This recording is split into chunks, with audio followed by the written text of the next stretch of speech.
Mission Station on Space to Ground. Welcome to Space to Ground, your weekly look at what's happening on board the ISS. I'm Nicole Cloutier-Lemasters. The space station crew has a new commander. NASA astronaut Steve Swanson took the reins of the orbiting complex on Monday. Now on his third mission, Swanson will serve as commander of the multinational crew until September. And it's a much smaller team on board this week.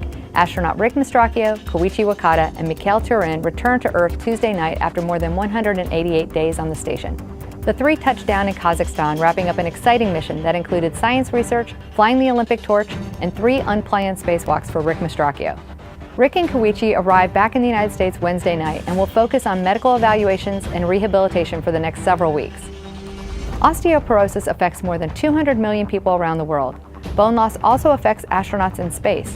But by studying crew members, researchers are learning different ways to tackle this widespread issue. One study discovered that high-intensity resistive exercise combined with extra vitamin D and proper caloric intake helps astronauts maintain their bone mass.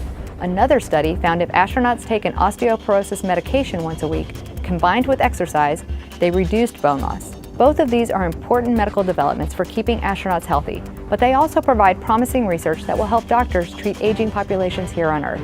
And now, a question from YouTube. How long can Soyuz stay docked to the ISS? Soyuz spacecrafts are designed to shuttle crew members back and forth to the ISS, and each crew launches and lands in the same Soyuz, so they generally are docked to the station for around 6 months. However, if needed, they could stay in space for about 200 days. Keep sending us your questions using #SpacetoGround, and be sure to check back with us next week for more updates from the International Space Station.